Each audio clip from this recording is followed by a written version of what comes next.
Good morning, Lifestyle is Healthers. Hi to my podcast listeners and to YouTube. So it's Vicky Midford here, the Alcohol Addiction and Disordered Eating Eliminator. And I have not got a guest today. So what I thought I would do is tell you a little bit about my story. Some of you have heard bits of it. Some of you might have heard all of it. So I'm not sure who's heard what, but let me kind of tell you a little bit about why I do what I do, because I did post something on LinkedIn this morning, and I think it gave people a bit of an eye opener as to just what I'd gone through, and I want to share it with you. So, why do I even do what I do now? Very simply, because disordered eating, specifically bulimia and binge eating, was my story, and my bulimia was kind of morphed into anorexia at one point, and as I came out the other side of that, it very much went into binge eating. And I wanted to kind of tell you a little bit about my background and my history, because so many people who have issues with food, it's definitely linked to what goes on in your childhood. And hindsight is an amazing thing. And we have no idea about what is going on at the time, because when we're kids, we just think that whatever we're going through, whatever is happening in our homes, is kind of what happens in other people's homes too. It's just pretty normal. We understand that there are rules and there are kind of things that you have to do when you're at school, and that kind of follows through at home. Well, that was my experience, and there were definitely expectations that I felt, and it's important that I'm using the word felt, because it's not necessarily true that there were the expectations that I interpreted them to be, but there was a lot of pressure I felt put on what was expected of me and of my brother. And in hindsight, was that true? Not necessarily, no. It was definitely my interpretation. But what I understood from the way that my dad spoke in particular was that he didn't suffer fools gladly. He didn't understand if somebody couldn't understand him or didn't get what he was talking about. In his words, they were blithering idiots, buffoons, barn pots if they had different opinions. So he was very much a black and white thinker, and believed that what he thought was correct, the way he did things was correct. Now, obviously, as you get into being adults and you get older, and when he was much, much older, we've had these conversations, and he's no longer with us, but he realizes that he got it so wrong. But nobody gives you a handbook for growing up. No one gives you a handbook for being an adult, or definitely for being a parent, that's for sure. So we can only come out with stuff that we've heard before, seen before. And that's obviously kind of the background that he was brought in. There were a lot of expectations to do well at school. And, even at infant school, I always felt that I needed to be better than. Now, that was a feeling, and that was something that I interpreted from what was happening in my home. Right, that I believed in my head I needed to be faster at sports. I needed to be quicker at getting through tests. I needed to be the top of the class if it came to, doing something like multiplication tables. I'm talking at infant school here. And what I do remember is that, there was a lot of turmoil going on at home, because my mum had issues with depression and with odd behavior.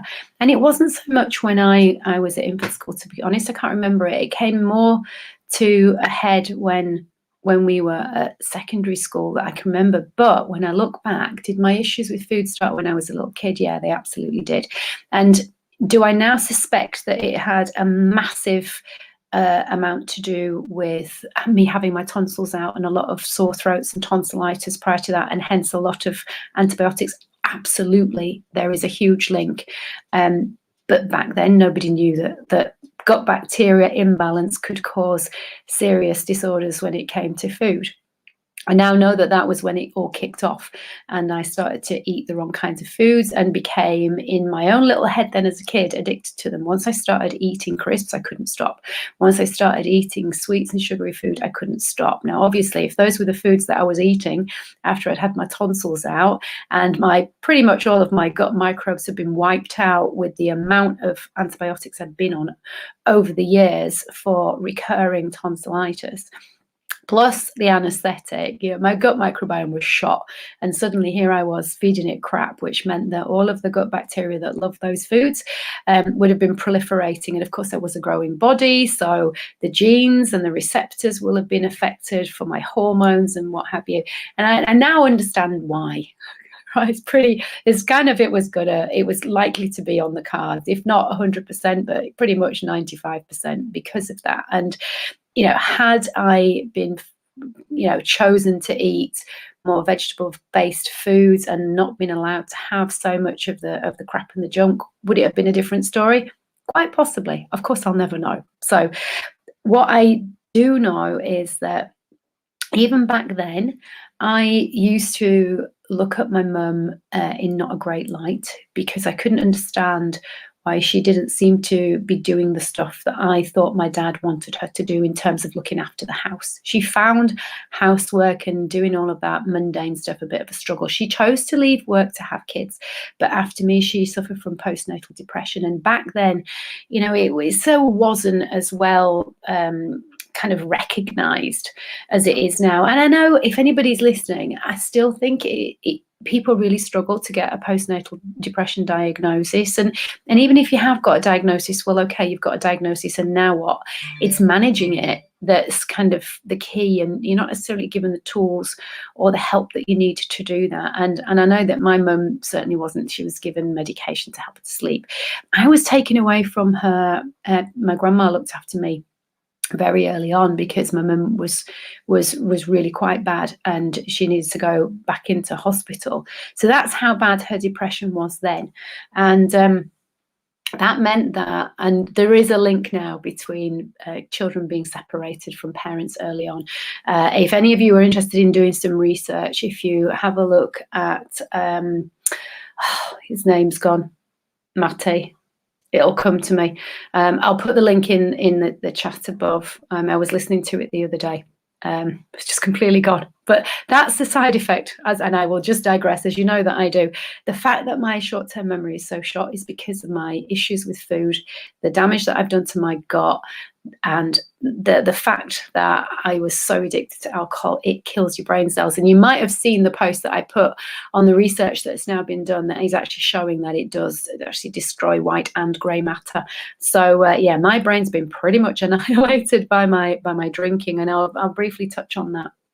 So my issues with food began, when I was 5 and 6 years old, and I was literally helping myself to chocolate bars and penny chews and sweets from our shop. So our scenario at home was that my dad had a shop. He was a greengrocer by trade initially, but he was a driven person. Hence, you understand maybe what I've said before, expectations to do well and push yourself. He was definitely a workaholic. That's all he knew, and he believed that the harder you work, the better your results. Very much that was the message that I got. So I didn't see a lot of him, but he had 10 green grocery shops, and then he expanded, and one became what we now know as a supermarket. Before kind of, private and local supermarkets were even a thing, there was just a corner shop really, and that was kind of it. But he started this store, and our dining room actually opened into the back counter where the tills were of the shop, where they had all of the cigarettes and where they had all of the alcohol, and they also had all of the sweets, including penny sweets. And so I would sneak in there and I would help myself to Mojos. I don't remember those Mojos you used to get. Was it 4 for a penny? Right, 2 for half p. In the days when half p was a thing. Those of you who are younger than me, you won't even know I'm talking about half p, but some of you will. And so I would literally help myself, and I would then put them in a little bag. I remember the old little white paper bags. We used to get a 10p mix up. I would make up my own 10p mix up at sort of 7, 8 years old, and I would take them to school and I would share them with my friends. Was it a way of me being liked even back then? Did I have this kind of people-pleasing desire that I needed to be liked? Yeah, absolutely, I did. Because by that point, I was already getting into be a chupster. So, I would hear terms like, oh, she's stocky. Oh, she's well-built.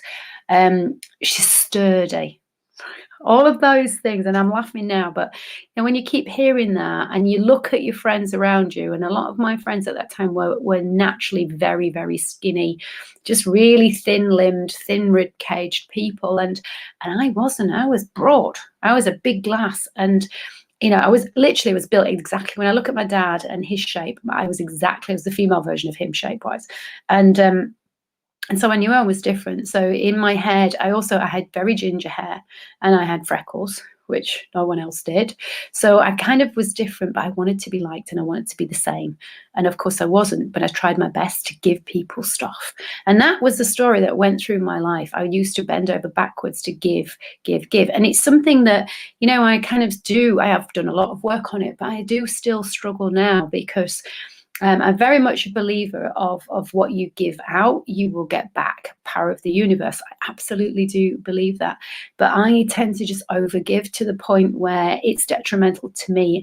But there's a part of me that has an expectation that I'll get something back. And especially when I was little, I don't have that now because I understand that it don't work like that. But when I was little, I wanted something back. There was always a payoff. And that's classic people pleasing. We think we're being nice, but what we're after really is the payoff. Even if it's people being your friend or inviting you to their house for tea, whatever it happens to be, there's a payoff somewhere. Or them saying nice things about you to somebody else. You are looking for that validation and just something to make you feel better. And that's what people pleasers do. And I've already done a podcast on people pleasing. But ultimately, it's selfish. We do it because we want something.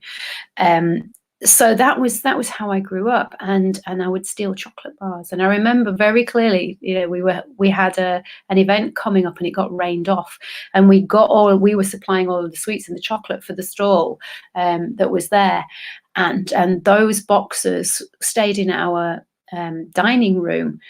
And of course, we didn't go to the event because it didn't happen. And so I remember sneaking downstairs and opening a brand new box of Milky Bars and just taking like 10 or 12 bars and hiding them under my bed and literally sneaking them in the night to eat them. And of course, I got into serious trouble because I got found out. And it was like, why are you stealing? And if you wanted it, you could have had it. You could have asked for it and all that kind of stuff. The answer was, I didn't know. I actually did not know why I was doing it. I had no clue.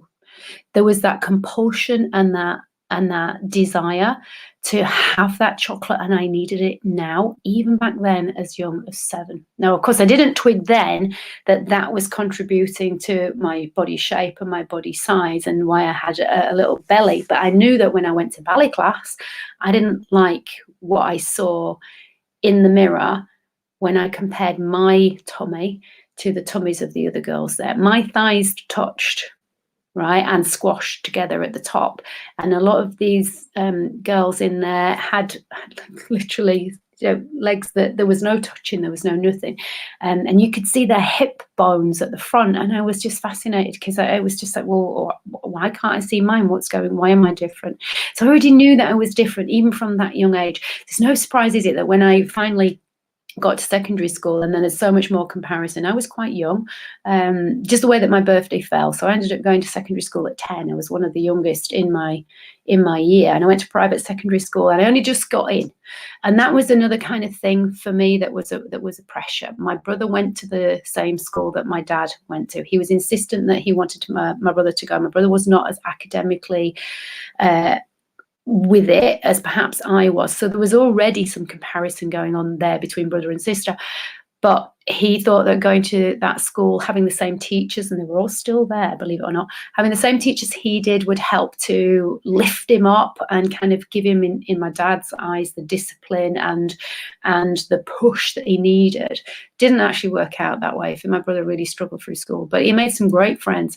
But my mum absolutely insisted that if he went to that school, then I should also go. And from a financial point of view, paying out 2 lots of private school fees is a big difference to just paying out 1.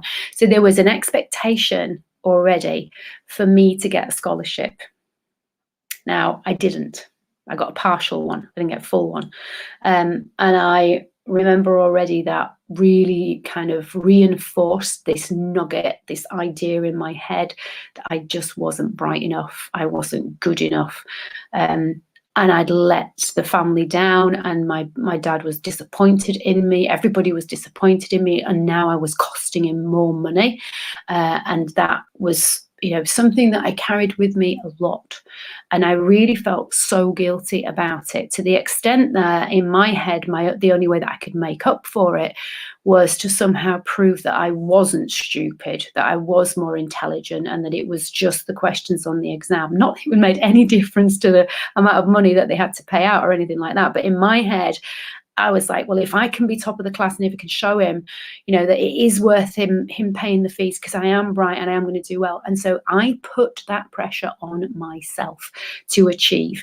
And I remember getting, the first test results, and I when I came top of the class in I think it was English or maths, one or the other, and I expected some kind of, well done. And it was just like, great. It's like, whoa. There was nothing more. I was waiting for there's some kind of, well done you, isn't that fantastic? I didn't get it. I just didn't get it. And so this exacerbated my feelings of less than, not good enough. And I remember listening to what my dad said, because as kids we pick up everything, don't we? And when he was watching like sports and stuff on TV, the Olympics, and I'm trying to think what year, it must have been 70s. Obviously it will have been, I was born in 1969. So it will have been in the 70s. And I remember him saying things like, oh, nobody ever remembers who comes second. People remember the winner. And that stuck in my head. And I'm digressing again, but this is one of the important things as a parent to remember.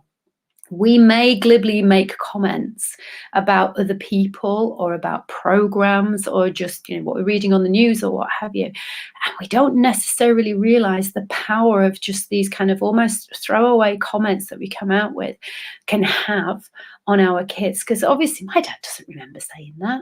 Right? It's just something that he came out with at that time.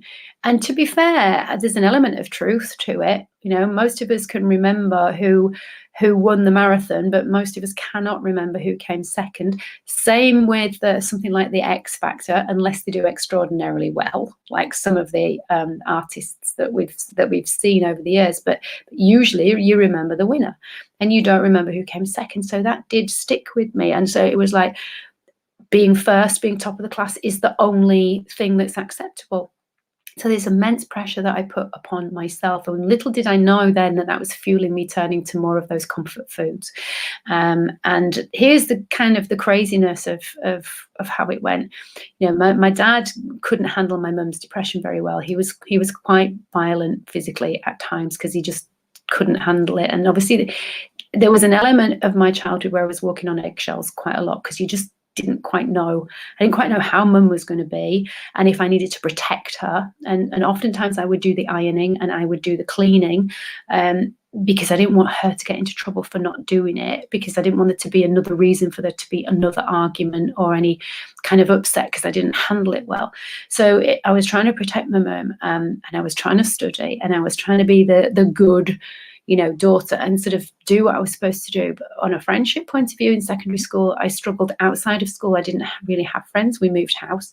But I did have two really close friends in school.